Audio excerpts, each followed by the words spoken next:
부산 돼지국밥은 6.25 전쟁 때인 1952년 이북에서 피난 온 피난민들이 시장에서 만들어 팔면서 돼지국밥이 시작되었다고 이야기합니다만 사실은 그보다 15년 전인 1938년에 부산 사람이 시작하였습니다.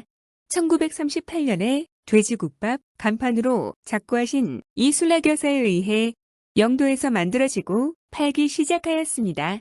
1938년 고 이순락 여사님에서 시작되어 부산 대표 음식이 된 돼지국밥 이야기를 하려고 합니다.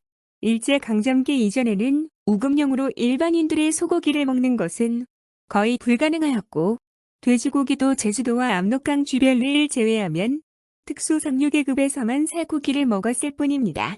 지금도 전 국민 96%가 돼지고기를 즐겨 먹는 중국에 인접한 함경도와 1273년부터 100년 동안 몽고가 직접 지배를 하였던 제주도는 자연스럽게 돼지 요리가 전해졌습니다. 대표적인 음식이 순대로 함경도 아바이 순대와 제주피 순대입니다. 제주도는 잔반이나 똥으로 돼지를 키워 돼지 요리를 자주 먹었다고 합니다. 대표적인 음식이 피순대, 몸국, 돛, 배설국, 접작뼈국, 육개장 등입니다.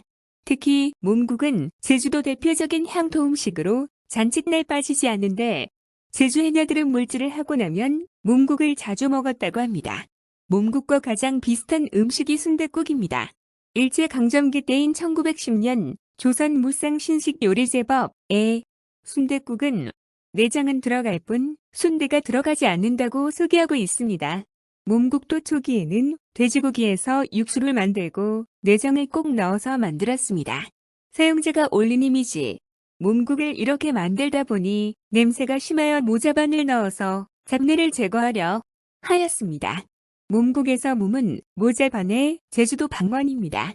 그리고 몸국을 만들면서 내장을 손질하고 요리하면서 심한 냄새가 나게 되어 주변에서 민원이 자주 발생하게 되자 몸국은 육수는 뼈로 바꾸고 점차적으로 내장을 제외를 하게 됩니다.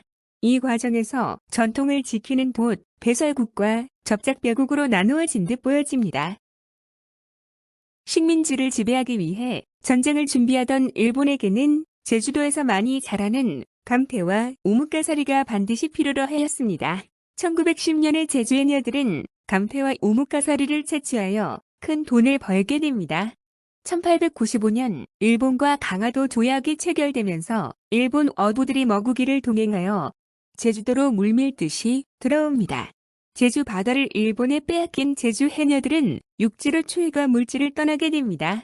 일제가 수탈한 수산물은 부산에서 모두 모아져 일본으로 운송하였기에 당시 부산 영도에는 일본 수입상과 한국 중개인들이 많이 거주하였고 이들은 제주 해녀를 고용하여 부산 영도 그리고 기장, 서생, 바다에서 당시 미역보다 1066배나 비싸 일본 내 수요가 많았던 우뭇가사리를 집중적으로 채취하였습니다. 이 시기가 주로 1914년입니다. 초기에는 계약 기간만 물질을 하고 제주도로 돌아가던 해녀들이 점차적으로 부산 영도로 이주를 하게 됩니다. 제주 해녀들이 부산 영도에 이주하면서 형성된 곳이 지금의 영도 중리 해녀촌입니다. 1938년 영도에서 돼지국밥집을 시작한 고 이순락 여사는 제주 해녀들이 출가 물질을 자주 하였던 나사리 출신이며 부산 영도로 시집을 오게 됩니다. 이 시기에 고 이순락 여사는 제주 해녀로부터 돼지 요리를 직간접적으로 알게 되었을 것입니다. 이렇게 추정하는 이유는 고 이순락 여사는 1938년 국밥집을 시작하면서 제주도에서 돼지를 가져와 밀도축을 하였다는 사실에서 알 수가 있습니다. 1910년부터 일제가 버크셔 종을 가져와 전국적으로 사육을 장려하였는데 버크셔는 110kg이 넘게 크기가 큰 돼지였습니다. 1938년 당시 부산에는 문현동에 도축장이 있었고 영도대교가 1934년도 개통되어 문현동 도축장에서 국밥 재료를 어렵지 않게 구할 수도 있었습니다. 반면 제주 흑돼지가 크기는 30kg 미만으로 작지만 특유 냄새가 매우 적게 난다는 장점이 있습니다.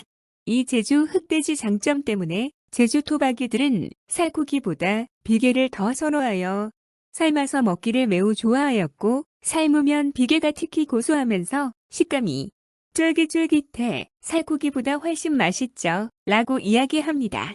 이처럼 고이 술락 여사는 제주 흑돼지가 가진 장점을 분명하게 알고 있었기에 제주 흑돼지를 밀도축하여 국밥 재료로 사용을 하였습니다.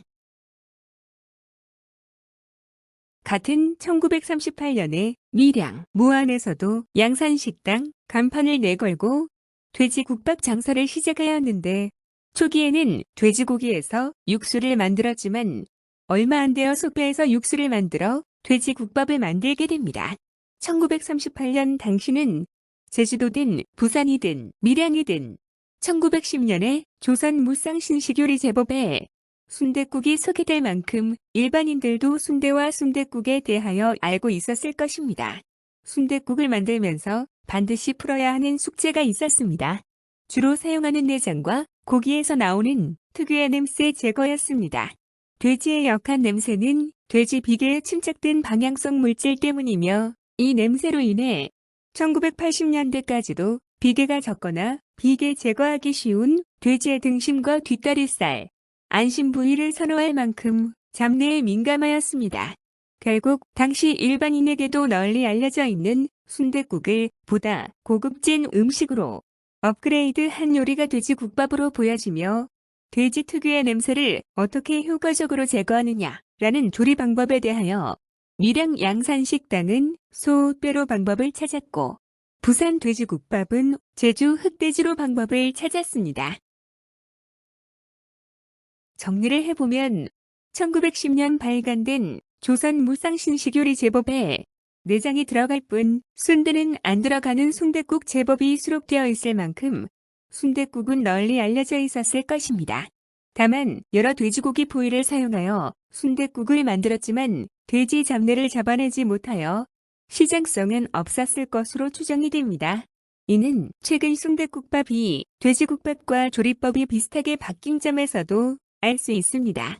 고 이술락 여사는 이 문제를 해결하기 위해 식재료로 제주 흑돼지를 사용하고 제주 해녀들의 오랜 조리 경험들을 전달받았을 거로 짐작할 수 있습니다.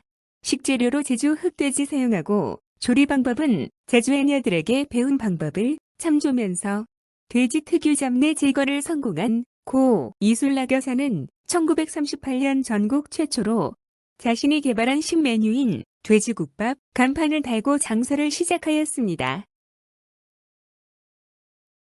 한 그릇 속에 담긴 깊은 맛의 향기